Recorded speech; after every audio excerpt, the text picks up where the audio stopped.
The North Atlantic stretched endlessly before the dive team, a slate-gray expanse that churned with secrets older than the men who sought them. The research vessel Aurora bobbed on the waves, its hull creaking under the weight of anticipation.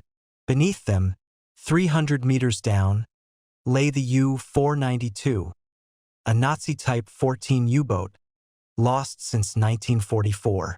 Sonar had caught its ghostly outline months ago, a shadow on the seafloor, undisturbed for decades.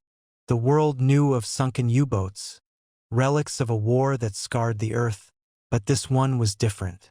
Whispers among historians hinted at a cargo so sensitive it had been erased from Nazi records. The dive team, a mix of seasoned explorers and eager scientists, felt the weight of that mystery pressing down like the ocean itself. Captain Elias Kane stood at the helm, his weathered face etched with lines from years spent chasing wrecks. His eyes, sharp as the steel of the Aurora's hull, scanned the horizon. Beside him, Dr. Lena Voss, a marine archaeologist with a reputation for unearthing the impossible, adjusted her dive gear. Her auburn hair was pulled tight, her expression a mask of focus, though her pulse raced with the thrill of what lay below. The team's 6 divers in total, including a grizzled ex-Navy SEAL named Marcus Holt and a young tech prodigy, Aisha Khan, knew the risks. The U-492 was a tomb, and tombs guarded their secrets jealously. The descent was a plunge into darkness.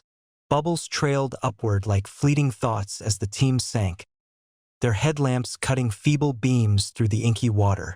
The pressure squeezed their suits, a reminder of the ocean's indifference. At 200 meters, the first glimpse of the U-boat emerged, a hulking silhouette encrusted with barnacles, its conning tower leaning slightly as if bowing to time. Lena's breath caught in her throat. The submarine was massive, its hull intact save for a jagged gash near the bow, likely from a depth charge. The team fanned out, their comms crackling with static as they reported their positions. "Starboard side clear," Marcus's voice rumbled. "No external damage beyond the bow breach. Torpedo tubes sealed," Aisha added, her voice tinged with excitement. "This thing's a time capsule." Lena hovered near the conning tower, her gloved hand brushing the rusted metal. The swastika emblem, faded but unmistakable, sent a shiver down her spine. She wasn't here for relics of ideology. She was here for answers. The U-492 had been a milch cow, a supply submarine meant to refuel other U-boats, but rumors persisted of a secret mission, a payload that could rewrite history. Her fingers traced the hatch. It was sealed, but not welded. With Marcus's help, they pried it open, the groan of metal echoing through the water like a dying beast's cry. Inside, the submarine was a labyrinth of decay. Rust dripped from pipes, and the air stagnant, preserved by the vacuum of the sealed hull, smelled of oil and death. Their lights swept across control panels frozen in time, gauges stuck at their final readings. The crew's personal effects littered the floor, a cracked photograph of a woman, a rusted cigarette case, a child's toy soldier. Lena's heart tightened. These were men, not monsters, caught in the gears of war. But she pushed the thought aside. Sentimentality wouldn't unlock the U-492's secrets. The team moved deeper toward the cargo hold. The corridor narrowed, forcing them to crawl single file through a claustrophobic tunnel of corroded steel. Aisha, smallest of the group, took point, her portable sonar pinging softly. "I'm picking up something," she whispered over the comms. "Metallic, dense, could be crates." The hold was a cavernous chamber, its walls lined with wooden boxes, some splintered, others eerily intact. Lena's light fell on a crate stamped with the Reichsadler, the Nazi eagle, its wings spread in defiance. Marcus wedged a crowbar under the lid, and with a splintering crack, it gave way. Inside, nestled in straw, were glass vials, hundreds of them, each filled with a pale, luminescent liquid that seemed to pulse faintly in the dark. "What the hell is this?"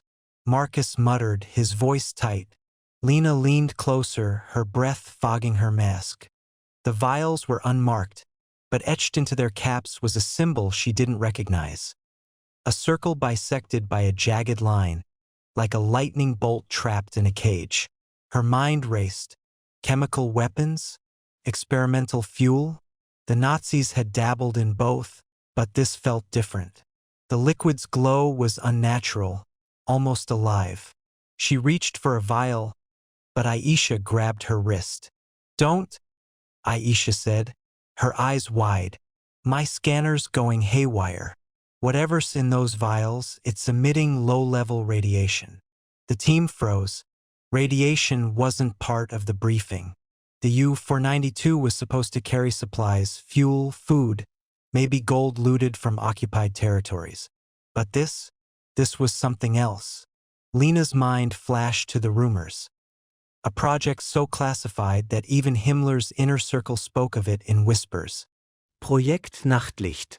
Night light. A weapon. A power source? No one knew because no records survived, or so they thought.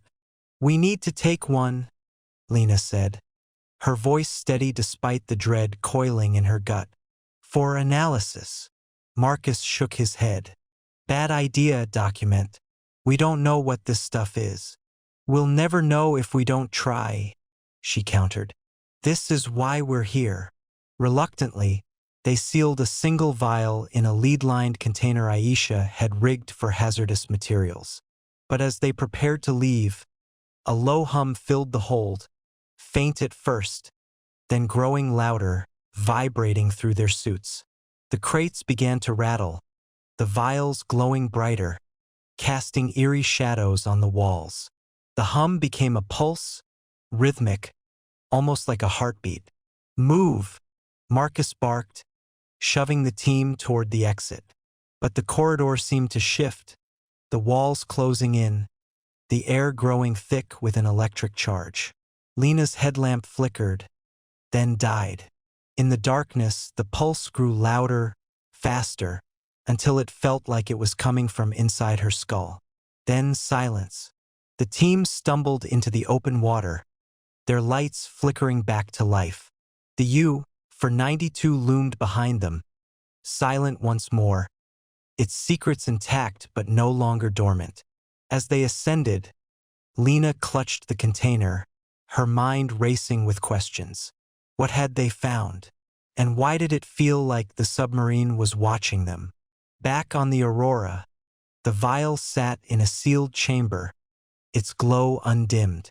The team gathered in the lab, faces pale, voices hushed. Aisha's scans confirmed the radiation, but it wasn't uranium or plutonium.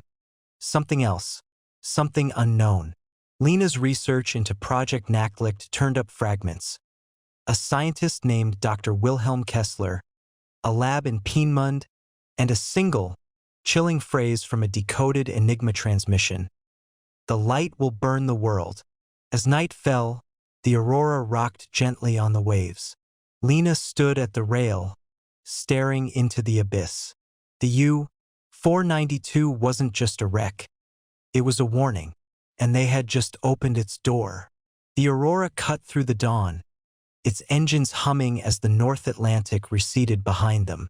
The vial, locked in its lead-lined case, sat in the ship's lab like a caged star, its faint glow casting long shadows across the steel walls. Lena Voss hadn't slept. Her eyes, red-rimmed from hours poring over fragmented Nazi documents, burned with a mix of fear and fascination. The U-492's cargo wasn't just a mystery. It was a Pandora's box, and they'd cracked it open. The team was on edge, their voices clipped, their glances darting to the lab door as if expecting the vial to shatter and unleash whatever Project Nachtlicht had promised. Captain Elias Kane stood at the helm, his jaw tight. "We're 3 days from port," he said, his voice low. Whatever that thing is, it stays locked until we reach Bergen. No more tests. Lena shook her head. We can't wait. The radiation signature's unstable. It could degrade or worse before we get there. Marcus Holt, leaning against the bulkhead, snorted. Worse? You mean like that hum down there? Felt like the damn sub was alive. Aisha, hunched over her laptop, looked up. Her fingers trembled as she tapped the screen. I've been analyzing the vial's emissions. It's not just radiation. There's a frequency embedded in it like a signal. It's faint, but it's there. And it's not random. It's structured, like code. The room fell silent. A signal? From a liquid sealed in a Nazi submarine for 80 years. Lena's mind raced. Projekt Nachtlicht. Dr. Wilhelm Kessler. The Pienmund lab. She'd found a single reference to Kessler in a declassified MI6 file. A physicist obsessed with quantum mechanics, rumored to have vanished in 1944 after a failed experiment. His work was tied to something called Die Flammenquelle, the flame source. Was that what glowed in the vial? A power source? A weapon? Or something stranger? We need to open it, Lena said, her voice steady despite the knot in her chest. Controlled conditions, full containment. If there's a signal, we need to decode it. Elias's eyes narrowed. You're out of your mind, Voss. We're not playing with that thing. But Aisha was already nodding. I can rig a Faraday cage around the chamber. Block any external interference. Contain the signal. If it's safe, we'll know. If not, she trailed off, her dark eyes meeting Lena's. They both knew the risk. By midday, the lab was a fortress of cables and monitors. Aisha's cage, a mesh of copper and steel, surrounded the containment chamber. Marcus stood guard, his hand resting on the pistol at his hip, though he knew bullets were useless against whatever they were dealing with. Lena, in a hazmat suit, adjusted the robotic arm inside the chamber. The vial gleamed under the lab's harsh lights, its liquid swirling as if aware of their scrutiny. Opening now, Lena said, her voice muffled by the suit. The arm's claw gripped the vial's cap and twisted. A soft hiss filled the chamber as the seal broke. The liquid pulsed brighter, its glow spilling through the glass like liquid starlight. Aisha's monitor spiked, graphs dancing with erratic peaks. Signals stronger, Aisha reported, her voice tight. It's a modulating, like it's responding. Responding to what? Marcus growled. Before anyone could answer, the lab's lights flickered. A low hum, like the one in the U-492's hold, vibrated through the floor. Lena's suit crackled with static, and her comms cut out. She stumbled back as the vial's glow intensified, casting shadows that seemed to twist and writhe on the walls. The monitors blared warnings, radiation levels rising, electromagnetic interference off the charts. Aisha slammed her laptop shut, but the hum grew louder, a pulse that thrummed in their bones. Then, a voice, faint, garbled, but unmistakable. It came from the speakers, though they weren't connected to anything. Die Flammenquelle, let the flame source lives. The team froze. Lena's heart pounded as she stared at the vial. The liquid was moving, not just swirling but forming patterns. Spirals, fractals, shapes that defied logic. The voice spoke again, clearer now, in German laced with static. Kessler. Die Tür öffnet Kessler. The door opens. Shut it down. Elias roared, lunging for the chamber's emergency override. But the controls were dead, the screens flashing with symbols none of them recognized. The hum became a scream, and the vial shattered, its liquid spilling into the chamber. Instead of pooling, it rose, a shimmering mist that pulsed with light. The mist coalesced, forming a shape, a figure humanoid but not human, its edges flickering like a hologram. Lena ripped off her helmet, her breath ragged. "What are you?" she whispered. The figure's head tilted, its face featureless yet somehow watching her. "Ich bin die Flammenquelle," it said, its voice echoing in her skull. Ich bin das Licht, das brennt. "I am the flame source. I am the light that burns." The ship lurched, throwing the team to the floor. Alarms blared as the Aurora's systems failed, engines stalling, lights dying. The figure vanished, but the mist remained, seeping through the chamber's seals. Marcus fired his pistol, the shots useless against the spreading glow. Aisha screamed as the mist touched her, her eyes glazing over, her body going rigid. She spoke, but it wasn't her voice. Die Tür ist offen. Sie kommen. The door is open. They come. Lena scrambled to her feet, dragging Aisha away from the mist. Elias and Marcus fought to seal the lab, but the glow was everywhere, creeping through vents, pulsing in the air. The ship was a cage, and they were trapped with something that wasn't human, wasn't machine, but something older, something the Nazis had found and tried to harness. Project Nachtlicht wasn't a weapon. It was a key, and the U-492 had been its lock. As the Aurora drifted, powerless, Lena found a satellite phone in the chaos. She sent a final message to Bergen. U-492. Nachtlicht. Containment breach. Do not approach. But as she spoke, the mist thickened, and the figure reappeared, its form now clearer. A woman, her face eerily familiar, like the photograph from the submarine. Her eyes burned with the same light as the vial. "Du hast uns gerufen," she said, her voice soft but final. Jetzt gehörst du uns. "You called us. Now you belong to us." The Aurora vanished from all charts that night, its crew and cargo lost to the sea. Weeks later, a fishing trawler reported a strange glow on the horizon, a light that pulsed like a heartbeat.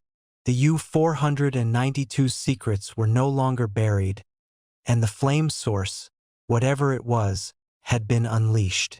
The world would never know what came next, until the light burned again.